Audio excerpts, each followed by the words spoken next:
What's up, guys? Barry Gaming here, back with some more Idle Heroes, and today we are gonna go over the Interdimensional Arena Finals. It's something we've never really gone over. The fights are done. The winners have been crowned already. We already know who won in each group, so figured it would be a really good time to go over some of the matchups, let everybody kind of see what it takes to actually win. To get to where most of these are at, you need to basically have the time and resources to actually grind out all those matches. But it does come down to the end here where you really need to have a lot of E5 heroes. So let's take a look at some of these matchups and how they worked out. Usually the first couple, most people put weaker lineups or mim cheeses or something like that. Ooh, GDP, haha. You guys know GDP. I want to watch this. I want to see some Delacium with Nakia. I think that's such a cool lineup to run. Let's see how the team works out. Nakia is really cool with lowering the speed of the entire back row. Granted, not really going up against a meta team at all. There's heroes like Asmodel and DA that just aren't that useful. Ooh, Delacium with a big hit there on his active. Really good. The one downside of the team like this is there's not much healing. The other thing with IDA is you need to make sure you have 3 to 5 fully set up monsters.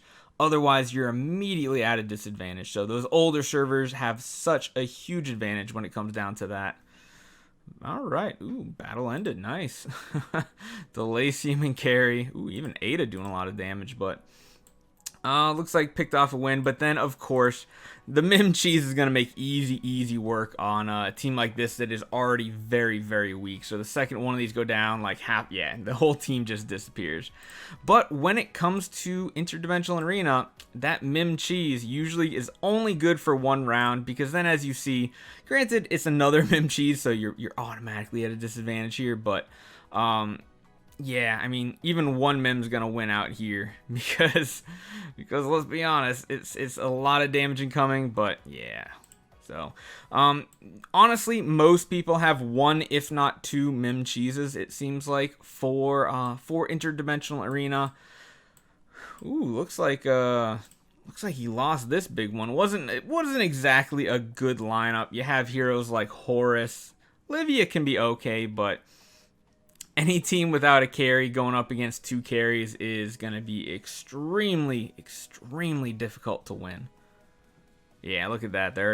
Half your team's already gone pretty much. Your whole team's petrified. Yeah, it just doesn't work out well. You got to have a couple carries. So, the one thing you will notice, I've took a sneak peek at all the teams here. Good majority of people in Interdimensional Arena, you notice there's 2 here. There's another 2 in their second lineup. Usually the teams that end up winning out are the ones that have 4 to 5 carries from the looks of it. Some people make the mistake, I feel like, and put too many weak lineups too early on. It gives a lot of free wins to other people's that are just slightly stronger. I don't know if I'd put like your strongest team up front, but at least a decently powered team. Wow, looks like this one. All right, they had what, two lineups it looks like, and they actually ended up winning out. Wow,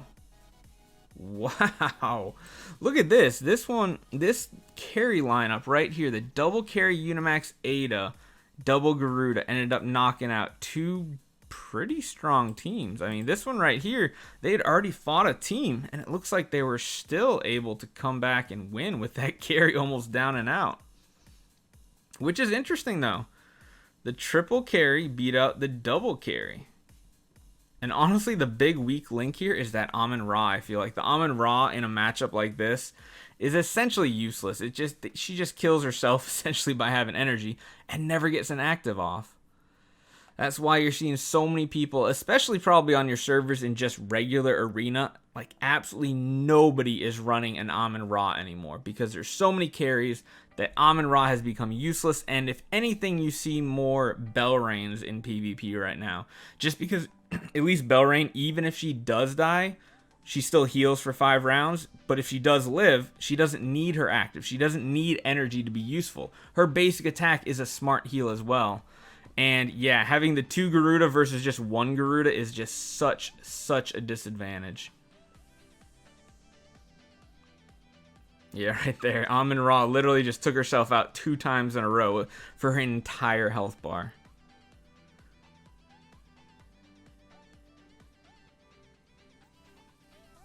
And that should take out the carry there. Both carries pop back up. That is one thing about the carry PvP meta is the rounds. I mean, you remember just a couple months ago, guys, we were only having like 2 to maybe 3 round PvP fights. Now some of these go up 10 to 15 rounds depending on how many carries are in it and the order of them getting knocked out. But wow, that was surprising. You can kind of just see right here the power. The power of Garudas and the lack of power of Amun-Ra's right now. And that pretty much won it out right there. Let's take a look at this one right here as well. 5-2. Yeah, see, this is an interesting one. Both teams actually put their most powerful lineups right in the front. You don't see that often, but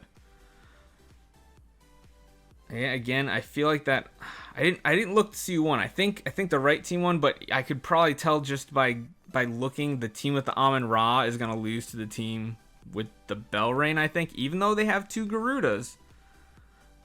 I feel like the right team's stronger. I probably should have actually looked to see who won. But I guess that kind of helps because then I can play that little guessing game, right, guys? Got a seal off on that Garuda, so no more extra attacks from that Garuda. And the other advantage, I mean, Ada, I feel like at least one Ada in PvP right now is still very strong. It can still do a ton of damage right there. Because Ada had user active, that damage from using the Garuda active just killed herself. Ooh, that's a lot of healing on this team. Between the deer and the pets in Interdimensional Arena make a big difference as well. But yeah, it looks like this team's gonna win out. That Garuda just not gonna get any more heals off or any more attacks off. So, and then it comes down to the Mim Cheese lineups really. A lot of people have a triple Mim Cheese, honestly, just to counter the double Mim Cheese because the triple will always beat out the double. So that's kind of why you've seen a lot more people running a triple Mim team instead of a double. Granted, triple Mim is actually optimal. You get the most procs off of this lineup. You get more procs off of 3 than you do off of 2 normally. So hopefully I said that right. I know I just tongue twisted that to oblivion. Ooh, here's an interesting lineup right here. Neither teams were that great. Oh, okay. Cleaned up there, and then yeah, the triple carry pretty much just won the rest of this fight out here for him. So here's Jolin. This must be Zeal's right here. Zeal's using Jolin's account now. I'm pretty sure Zeal's has control of Jolin since he quit. But yeah, dropping that Mim Cheese, a much stronger Mim Cheese than that one. But again, I'm actually surprised only one Emily had died, and yeah, I guess Ada and Horus are really good counters, as well as Garuda to a Mim Cheese lineup. Yeah, I mean, you just see, look at their health. It wasn't even that much that was lost. Not much at all. I mean, it definitely weakened the team up, which was very important, because then your other lineup just comes in and cleans house. What is interesting is that this one actually survived as well. Part of it could also be due to pet. If you don't have a fully powered up pet for your Mim team, it's not going to do too much damage. It does make a big difference having a very offensive pet like the Phoenix or like the Griffin or something like that with your Mims. I mean, it barely lived, but it lived against the Mims. It actually looks cool seeing those little baby tiny Mims right there, but yeah, I mean, you kind of see a trend here where a lot of people put a Mim Cheese or a decently strong lineup first, and then like 2 to 3 lineups down, they'll put one of their main teams right here. So they do win out for a couple, but then of course, oh, look at that team, the old school team right here, the Oberons just cleaning up. This is an interesting one. Again, you have heroes like Sigmund, Aspen. I mean, it's not an optimal team at all, but it's always fun watching those Oberons go to town. Get tons of twines off, just CC the entire team, and then when you're already not running a really, I mean, you got two PvE heroes. You got Sigmund and Heartwatcher. You got Asmodel, which is far from being a good PvP unit anymore. And Aspen can be okay, but not when we're talking endgame. But again, you're going up against big nuking type heroes like Aspen, and now Amon-Ra is going to shine and just protect your entire team while the Garudas clean up. So I love this screen though, the battle end. It's so much better, but Jalen's team won. Let's keep on moving down the list here. All right, let's take a look. So here's what I'm talking about, where you kind of put a decently strong lineup and hope it's better than the other one. Then typically you see the Mim cheeses come in. But again, the triple Mim, always very, very strong. Ooh, again, not very optimal lineup, but team without the carry loses to the team with carries. I mean, it's pretty standard. And then, oh wow, it actually beat out the Mim cheese too. I wonder if the Mim cheese didn't have a good pet to go along with them. Throwing in the Garuda is not a horrible idea, because the Garuda is going to max out and then can hopefully get an active off to nuke down some targets that are left after all the Mim damage. But getting hit with that energy drain just means that she's pretty much fodder. She's got no use for your team whatsoever. Has Apparition Pet. I don't know if that was what level that one is though. And then it looks like he cleans up with the triple carry. See, this is a very, very powerful lineup here. Let's just show this one off right here. A team that's already weak and down and out, but has all these carries, is still so strong. So you already have the weak Belrain, but again, the Belrain's not that important being full health, because even if she does die, she still heals you for essentially the whole fight. So you get a nice big burst healing, but when you're going up against 3 carries and 2 Garudas, it's really hard to win. Even though you have 2 and 1, I mean, the Unimax and the Ada versus a team like this isn't as useful, really. Yeah, I mean, the carries are going to come back, and then they're going to have all those actives, because you don't mind this carry going down so long as your Garudas stay alive. But the way this is working out, it's actually, yeah, these are going to come back, probably nuke down the carries. Yep, they're down to like no health at all. They're going to die, and then hopefully it looks like the Garudas are going to get an active next round, at least one of them. This could be actually a long fight, because their Belrain is still alive.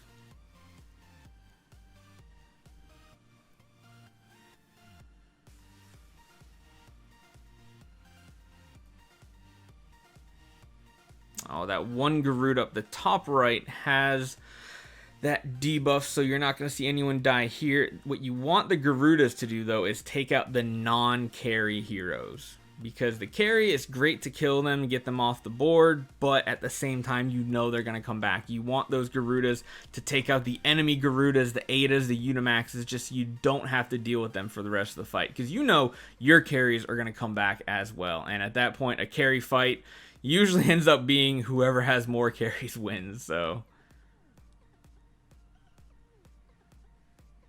And honestly, I am surprised that both those Garudas are still alive. I don't know if that carry is going to get to her active right there. Well, I guess they do.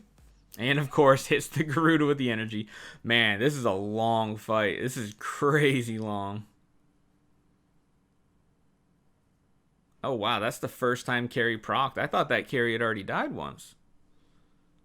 But it does get to be extremely long fights when you have all these carries just constantly resurrecting over and over and over. I'm wondering if this fight actually goes to timeout, and because the team on the left was the attacking team, it loses. And at that point, that just kind of sucks, because it's down to RNG of are you chosen as the attacking team or the defensive team. Man, this is going to go on to 15 rounds, it feels like. Unless, well, actually, you know, maybe this Garuda gets an active off this round and wins it. Yep, this Garuda wins it right here, because the carry missed that Garuda drain of energy. So that finally ends the fight. Look at that damage. Look at that, over 100 million. Whew. And yeah, that was the clincher right there, because then this team just cleaned up all the rest of the low level 5-star heroes. So, and then see, this is what I don't like this right here, when you put too many very weak teams early on, because a lot of teams like this, you're essentially stealing free wins right here with very, very weak teams. And it lets those weak teams come all the way down to here to one of your main lineups. Again, well, actually, you know what? No, okay, they have a lot of E5s. And then you essentially get to just chip away a little bit of damage, soften the team up, even like a really inefficient Mim Cheese weakens the team, so that you can take one of your lineups and clean up pretty easy. Granted, they come back in with a bunch of carries, but in the end, it did work out for them. So that, actually, no. Kenzie. Oh, wait, Kenzie won? No. I forgot. So it's really, really weird. The thing I always forget with Interdimensional Arena, it doesn't matter how many wins you have. What matters is being the last man standing. So even though the left team here only won 5 fights and lost 7, they still win because they did not run out of heroes to fight with. It's a very interesting system. I guess in this time it did work out, where just feeding a bunch of these little tiny lineups did end up working, so that his 2 strong teams just cleaned up and you are the last man standing. So that's kind of cool to see, kind of using the system right there to your advantage. Because yeah, you can't really look at just wins. In this case, it was someone. See, I don't like putting a super powerful team at the front. Wow, 3 Garuda, a Penny, an Amon-Ra, and a Unimax. That's cool. Mim Cheese has no chance because Garudas are the hardest counter to a Mim. Whew. And then of course, starting coming in with the carries. That looks like a pretty good lineup there. Yeah, this is an interesting one right here. I want to take a look at this, because the team on the right should already be pretty weak. Although not that weak. Interesting. And at that point, it just feels like the double carry is stronger than the single carry here. As well as having a... Oh my goodness, hold on. We need to rewatch that fight right there. Oh my goodness, that DA just disappeared off the face of the earth. Watch this DA down here. DA is going to get like full energy, and then Carrie is going to hit her and just gone. Man, and that is part of the reason why DA is just not good in PvP right now. Even though Amon-Ra's phasing out, I mean, you need to have heroes that can do stuff on their basic attack as well, or passives. A hero like DA that requires all their damage to come from their active is just not going to work against carries. This is actually closer than I thought it was going to be. They're all on the verge of death, essentially. That's crazy. I'm guessing the win comes from Garuda getting an active, so we're going to have to wait 2 more rounds for round 6. Because the one thing with carries, they do a lot of good sustained damage, but carries are really bad at finishing heroes off. And that's why you a lot of times see in these fights, that like at the end of the fight, it's like 2 carries versus 2 carries, and it's like, well, chances of either one winning is probably not going to happen. It's probably going to the very end. Well, that carries down, but the problem is that one goes down now, and then Garuda is here to clean up those Adas. So, man, that Garuda must have done a ton of damage. Yep, look at that damage. So, that's crazy. That's good. Few more groups to look at. Just do randomize. Looks like they won this one. This one's interesting. So, this isn't by far like a meta team, but they did put a lot of their stronger heroes in the first lineup, and it kind of bit them, because they put their main lineup in. This is why I like putting like a semi-decent lineup. Not a full E5 lineup by far, but putting an okay lineup in, yeah, you're just melting away. That's an interesting team right there. I don't know if it's trying to be a cheese or what it's trying to be. I feel like it would have been better to just drop all those heroes out and just throw in a bunch of Michelle 5-stars or something like that. But oh wow, this team lost to an already weak version. I'm wondering if it didn't have a pet. So what you always forget in interdimensional arena is a lot of players, I feel like a lot of players only have about 2 maxed out pets. Whereas you go to the earlier servers, they have 3 to 4, maybe even 5 pets maxed out. It's a huge, huge difference when it comes to interdimensional arena. In all honesty, it should be that nobody on anything past like the double-digit servers really has a chance to win because, I mean, the pets are such a big, important part. Wow, Belrain's still alive. That's interesting.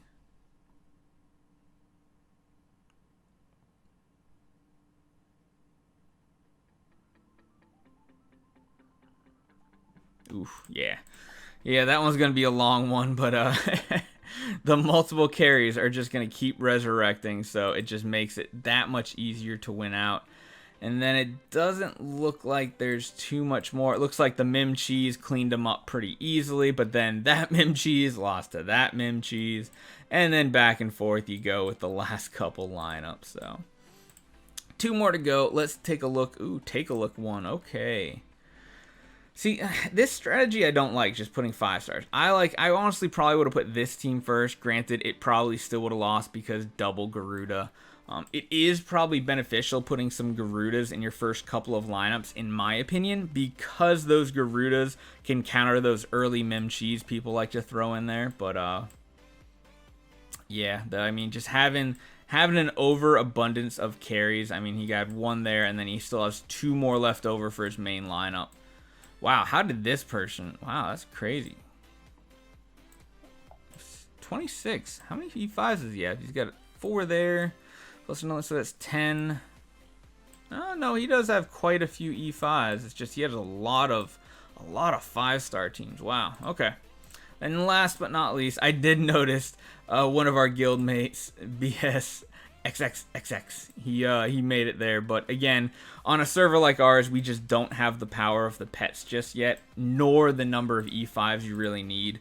He probably, yeah, he lost kind of hard on that one, but yep, pretty much what you thought was who's gonna wins this one right here. So the Mim Cheese versus the Mim Cheese. Again, this is why people are building the triple Mim Cheese, because it's so much stronger than the double Mim Cheese.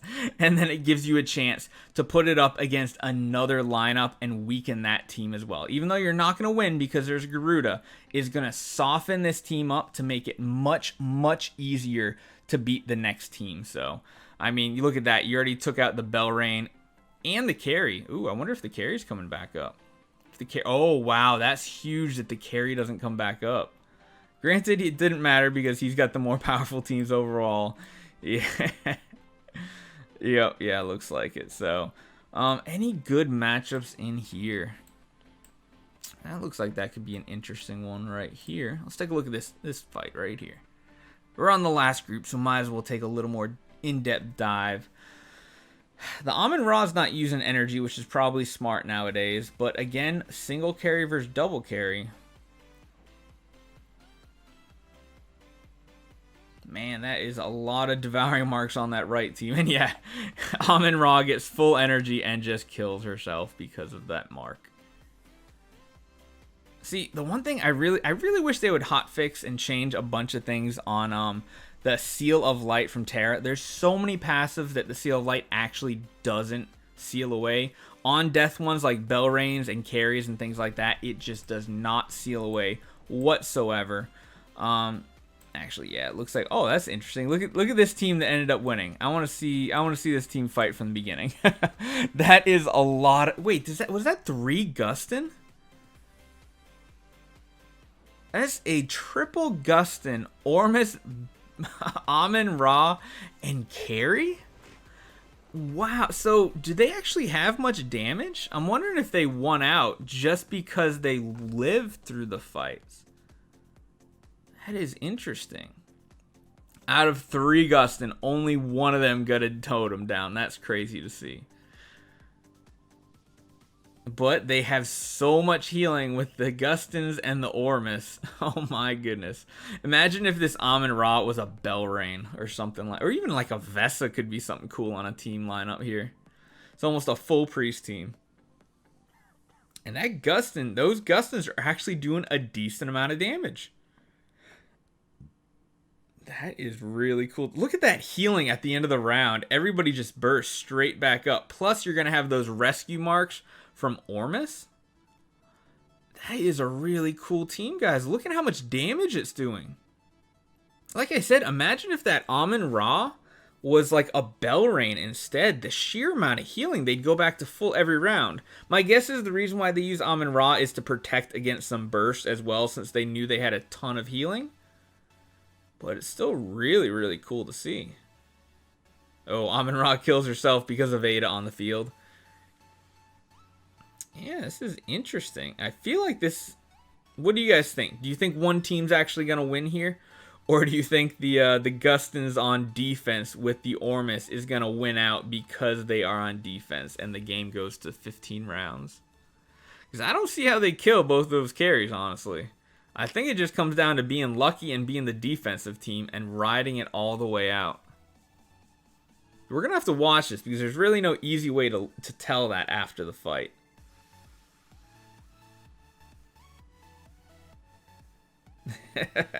It's like the unkillable team.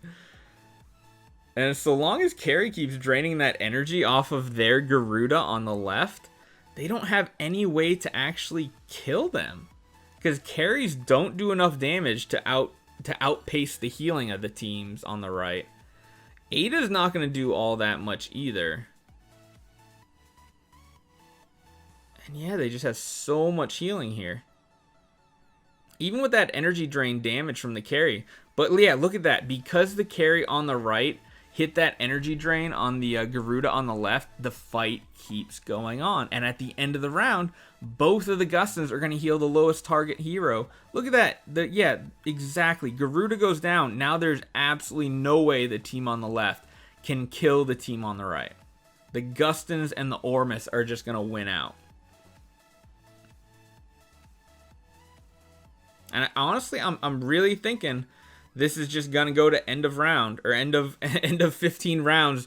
The team on the left couldn't kill the team on the right. So therefore, by default, the defensive team on the right wins.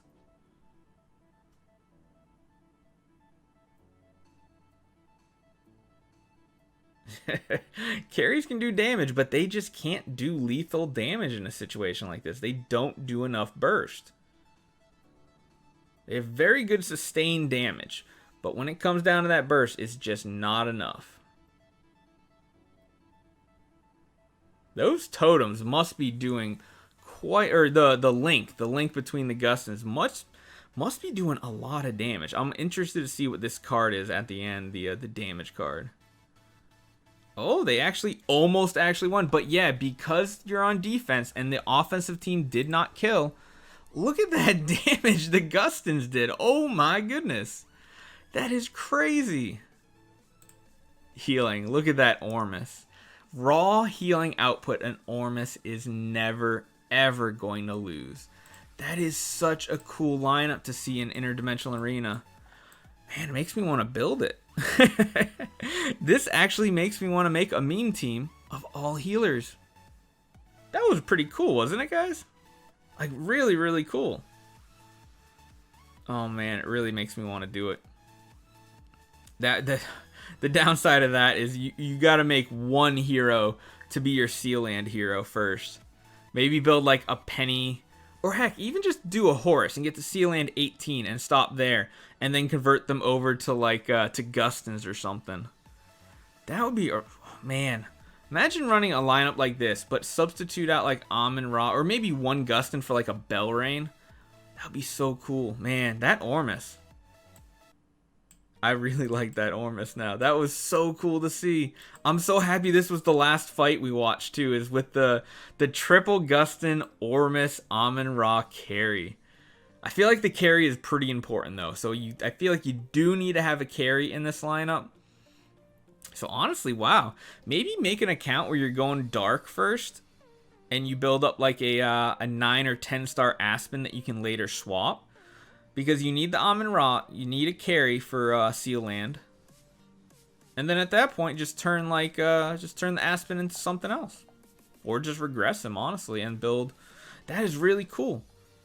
I Guys, I think this might be on my radar for a future account. Granted, getting a team like this is going to take forever, because if we do that account, we're not spending anything on it. So it's going to take a while.